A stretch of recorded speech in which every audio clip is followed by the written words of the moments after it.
Hello, everyone, and welcome to the Purpose Matrix. I'm really excited today to share kind of what the Purpose Matrix is, my story, how the Purpose Matrix evolved, how I have applied it in my life, and the impact it's had on me. Yeah, I'm just really excited and humbled to have this opportunity to do that. I also want to say before I get into that, we have a great amount of listeners. We've been able to grow our impact. Hopefully, if you're listening, you've listened to our Moeller Real Estate and Business podcast. And I just want to say thank you for listening in. Hopefully you've been able to apply some things in your life. And, congratulations for being committed to getting better, to growing yourself and, working on yourself and doing the important work that it takes to grow in different areas of life. Really, the transition is not about a change of the discussions we're having in a significant way. It's more about aligning the branding and what we like to talk about most, what we're most passionate about together, right? So we love, if you've listened in, you've heard us talk about purpose, mindset, extreme ownership. You've heard us talk about faith, family, fitness, and certainly plenty of business, real estate, investing, leadership, extreme ownership, all kinds of different topics.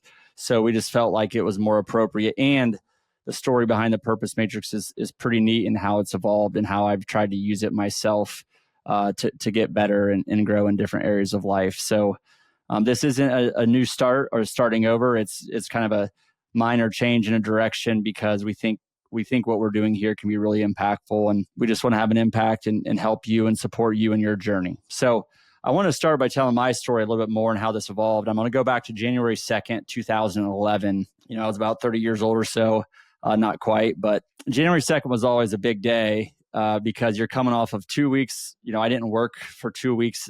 Most years we had a shutdown at where I work. A lot of holiday parties, a lot of overeating and eating, a lot of probably over drinking and over drinking, and kind of just not a lot of energy in the first place on January 2nd. Probably coming off some football games and bowl games that we were watching. And again, who knows what we were doing those days. But, I wasn't high energy January 2nd. In addition, I always had these thoughts of, am I on the right path? Am I doing the right thing? And I had those thoughts around my career, business, my faith, my relationships, and my health. And I certainly didn't have all those things figured out. So, every year, January 2nd it was tough. It was drag myself out of bed, hit snooze a couple times, and kind of a grind, especially those first couple of days of the year. As I was thinking about the year, what I wanted to do, what did I wanted to get done, who was I becoming, things like that. So I'll start with talking about that time and really from a career and professional perspective. And I'll even go back to what led to that in my childhood. So when I was younger, I grew up in a very entrepreneurial family. My mom grew up on a dairy farm, so a family of entrepreneurs there, right? Agriculture industry. And my grandpa on my dad's side started a trucking business, like milk truck hauling in the mid 70s. Dad started doing that with him. But tragically, my grandpa died at a very young age, and my dad and brothers decided to pull the business together to incorporate it. And that was, 40 plus years ago. And my point of that is entrepreneurship was in the house and talked about all the time. My mom and my dad both understood it and how it worked. Early on, my dad's office was in our living room. I was one of 7. So can you imagine trying to take a business phone call with 7 kids running around, loud chaos, yelling, screaming, fighting, who knows what. But I know that it was ingrained in me. I don't remember all the discussions when I was really, really young while the office was still at home. I just know that I heard them, and my older siblings have told me that, my parents talked about business. They tried to screen it, but it still came up, and I heard about it. So it was ingrained in me at a young age, and it just always has been a part of me. But that being said, growing up in entrepreneurship, my parents kind of pointed me in a direction of the safe route, the American dream, the corporate route, get a good job, make a good living, make a good salary. And that's the direction I went. And I, early on in my career, that's where I was going, but entrepreneurship was always in my blood, and I was always looking for other things. Early on, I had different side hustles.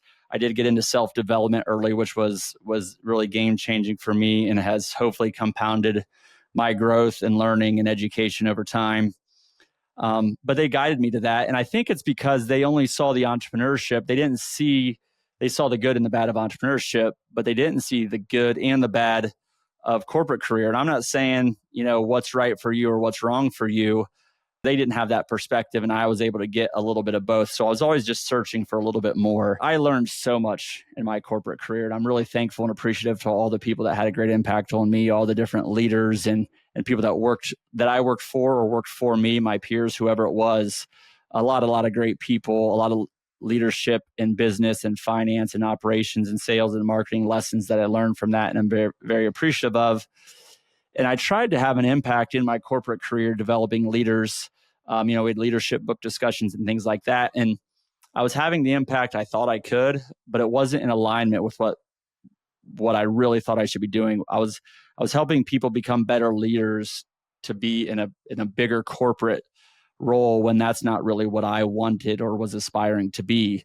Entrepreneurship was in my blood. So over that course of time, I was gaining more clarity and maybe uncertainty that this isn't what I wanted to do. And I started doing different things. And that's where real estate came into play shortly thereafter. But anyway, if I go back to January 2nd, 2011, I talked a lot about kind of where things were professionally for me. I'll talk about my health. I remember specifically, maybe a year after that, but in that time frame, seeing a picture with my young daughter at the time, and this reflects how my health on January 2nd that year too. But I was 45, 50 pounds more than I am now, just overweight. But the bigger thing is I didn't have energy levels like I do now, several years later.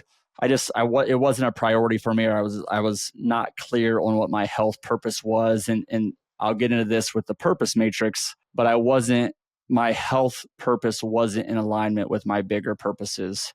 A lot of times, people say, well, health is your first priority, because if you don't have that, you don't have anything. And there's some truth to that for sure.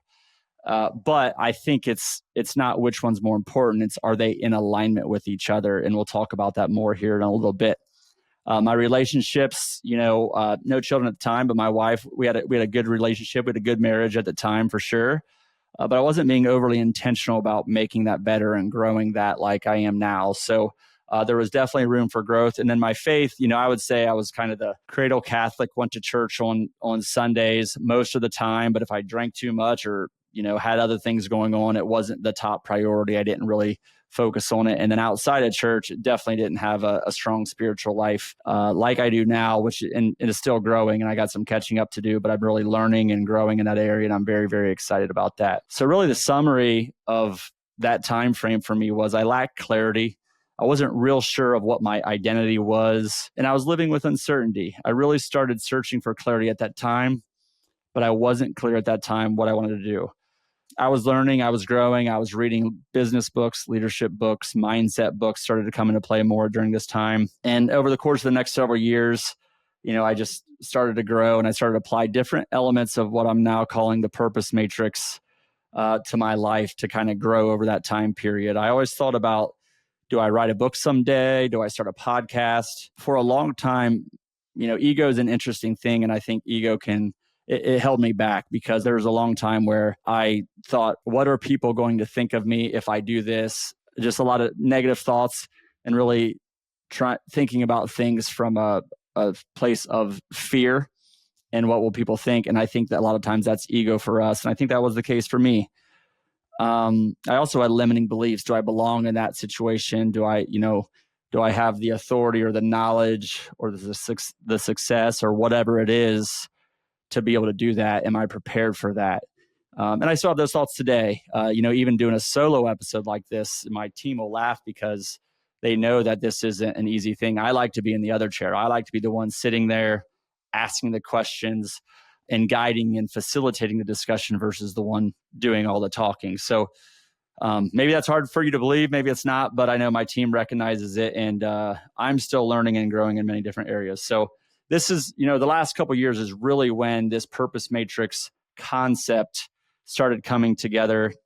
I started reading more, networking events, associations, the podcast interviews, all kind of came to this and then supported this concept as it evolved. The first thing that came about was what I'll talk about is the 5 key factors to success.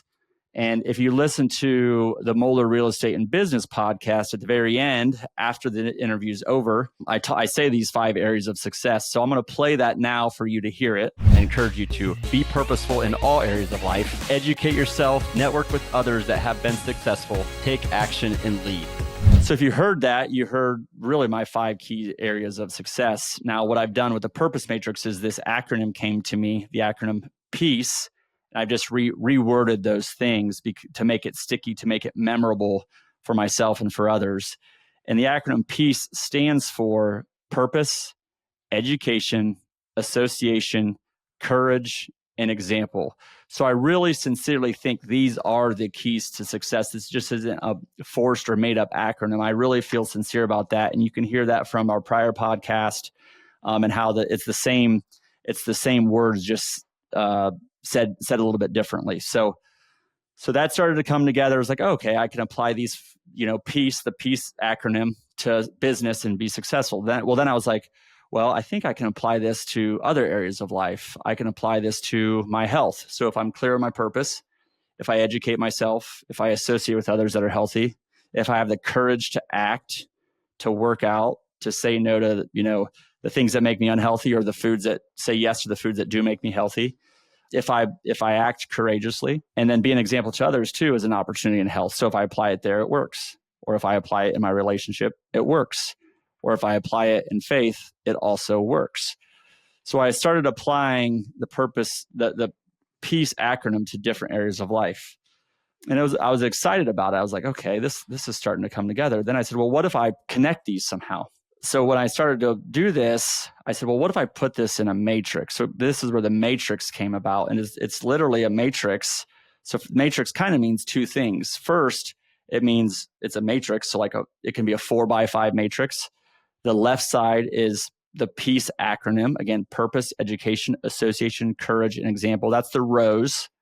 And then on the top in the columns are the areas of life. So that could be like the 4 F's, for example: faith, family, finance, fitness, or whatever those areas of life are for you would be how many columns you have. And that's the matrix, the table of that you would fill out. So, and I'll come back to that. So that's the matrix. The other thing is, you've heard about the movie The Matrix maybe, but we're living in the matrix. But we own the matrix. We control the matrix. And I'll talk about that more a little bit later too. So this matrix idea started coming about. Well, then I'm like, well, what if we prioritize these areas of life? So what if we align these? So that's where, okay, from left to right, put the most important areas of life on the left, in the far left column. And then the second, so let's say it's faith. And then the second one is family.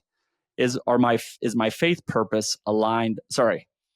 Is my family purpose aligned with my faith purpose? Okay, so then let's say next is finance. Is my finance purpose support my family and my faith purpose? And let's say it's fitness. Does my fitness purpose support my family, my finances, my faith? Are they in support of each other, or are they working against each other? And I think the word alignment is important, not balance, because balance suggests give and take. Alignment suggests in support of each other. You've probably heard me talk about like health is an easy example. If I say my health is just to look good and it doesn't really support other things, that's fairly empty. If I say my health is to have energy for my kids and my grandkids and to live my purpose, that supports my faith purpose, my family purpose, right? And my financial or meaningful work purpose. So because of that, then my health, I will put a high priority on that because it supports my bigger purpose. So then it starts to come together. Okay, if we align different areas of life together, we can really live better and live more in alignment with our purpose in every area of life. It makes our conviction and our courage to do those things even stronger. Now I want to go back to a story. This is where we're going to get a little bit deeper, guys. Okay, guys and girls. So I was at a conference 3 years ago, and the facilitator asked a question real quick in a couple words: what is your identity? And it's a business conference, so I write down, I got this. I can figure this out. I'm an entrepreneur. I'm a real estate investor. I'm a business owner or a business leader or whatever. I wrote those things down. And he's like, okay, what do you guys all have to say? And people started saying some of those things. And someone's like, I'm a father. I'm a husband. I'm like, oh, shoot, I missed this one. They're like, I'm a child of God. I'm a man of faith. I'm like, boy, talk about missing it. Like, what's my true identity? And I really started thinking about that more. Fortunately, I had an electronic notebook. I erased all of that and I rewrote it in the order that I was, okay, now I get it. That was a trick question, but it made me think, like, what is my identity? And that was a couple of years ago. But as this purpose matrix concept came about, it really is about building out what your identity is, what you want it to be, who you want to be, and then fill out the matrix to support that and go do it. And you got to do it. So there started to become clarity on what my identity wanted to be, who I wanted to be at this time. And then I started thinking about, okay, well, how does this, even if you step back more, how does this really fit in? We have to take ownership of the matrix. We have to take ownership of our life.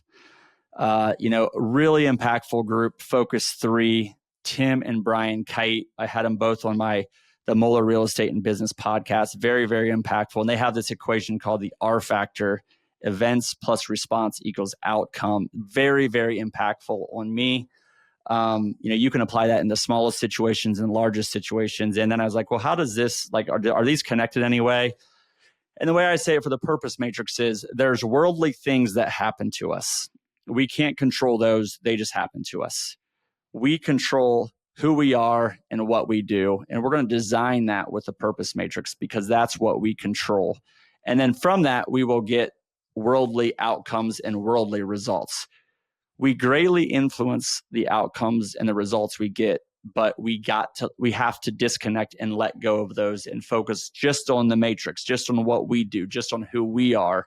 If we do that, the outcomes will work out over time. Some will be good, some will be bad. We have to disconnect and let those go.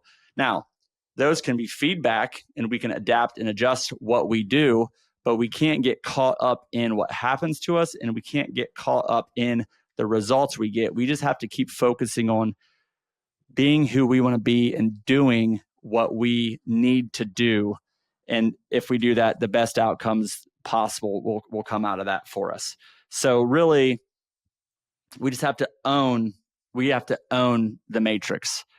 Then I was like, okay, so this is starting to come together. So then I was like, well, how am I doing? So I filled out the matrix for myself. How am I doing? And some of this ties to, several years ago, but this was in the last year or two. How am I doing here? When I started to fill it out, okay, am I clear on my purpose? Okay, yeah, pretty close. Education, how am I doing? Oh, I'm not really educating myself on my faith very, very much. I'm not making that as much of a priority. I'm really educating myself and have the last several years on leadership, on business, on finance, but not on faith, maybe not on family and relationships. Okay, that's not good. If I say those are my priorities, but I'm not doing that, am I really living in alignment with who I want to be? Associations in my network. Okay, I have friends, mastermind groups focused on business a lot, but other things too. But I don't have a group around faith. I just started one last year. I've joined one. It's been incredibly impactful for me. We meet weekly. It's just been game changing, which also built the conviction for the purpose matrix and association being an important part of it. And I'll talk in later episodes about the different areas of the different keys to success and why they're important. But I started measuring myself and I made this a scorecard. You can go as far as you want this. You can make this green, yellow, red. We might even create this. And there were some red items on the far left, my most important priority being my faith or my family. There was squares, if you will, in the matrix that were red. My score was low. So I started changing those things and I started prioritizing those. And now the books I read are more focused on the most important areas of life and less on, business and leadership and other stuff. I still read that stuff, but I focus on the highest and most important things. So I started using this to assess myself. And I said, okay, well, if I'm not doing that, now let's clear the slate. After reflect on how we've done, let's change this to what are we going to do? So on a quarterly basis, I go in and I fill out the matrix. So I fill out, what is my purpose? Okay, it hasn't changed. I'm pretty clear on that. Or maybe I fine-tuned it. Maybe I tweaked it. What am I going to do to educate myself this quarter in each of those areas of life? Who am I going to associate with that is going to make me better in each of those areas of life? What courageous things do I need to do? this quarter to grow here? How do I need to be an example? How do I need to lead in the different areas of life? And now I have a planning tool. So that's also a framework and a planning tool, which is the most powerful. So now I have a planning tool to help me become who I want to be. That's the purpose matrix. That's what it is. So I'm super excited about that. I'm super excited about the purpose matrix. Like the summary of the purpose matrix is, it applies the key areas of success that I've been talking about on the prior podcast. Now we'll keep talking about, our guests will keep talking about, the books we read. We'll talk about these. It provides clarity on who you are and what your identity is. And it aligns your areas of life with each other. It clarifies what you own with the equation and what you don't own. Worldly events, worldly results versus what you do, who you are, your matrix, you own that. It's a scorecard for how you're doing. It's a framework for setting goals, whether you do that quarterly, yearly, monthly, right? You can plug this in and plan around it. And it's been game changing for me. It really has been.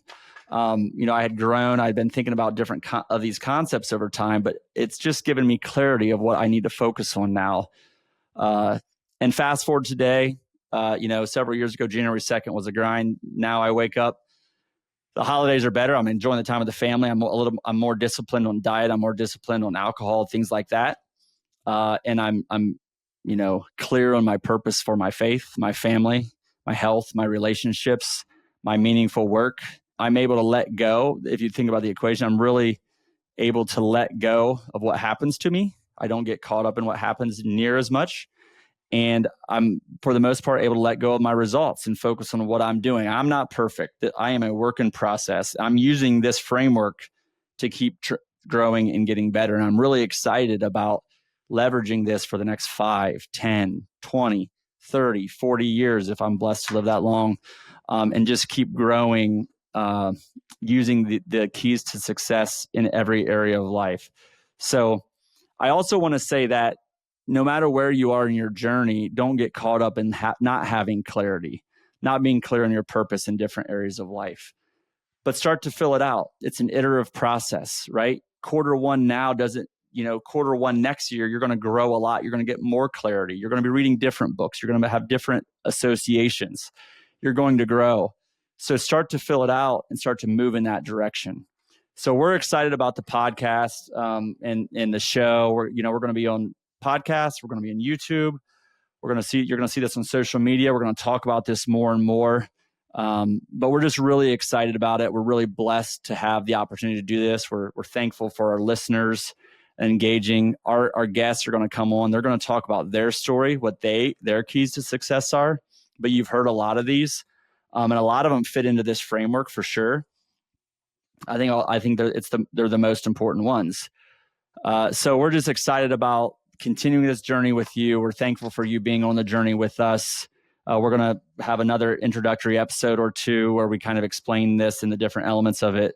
So I just appreciate all of our listeners hanging out with me today, listening in, following my journey and what we're doing. And I'm hopeful you're following because we're having an impact on you and helping you in different ways. And sincerely, from the bottom of my heart, we're just so appreciative of everything that you're doing to support us, whatever that means. Keep searching, keep learning, keep growing, apply this framework, keep listening, and you'll be on the right path to grow. Again, I just want to thank you from the bottom of my heart, and I look forward to being on this journey with you. Thank you.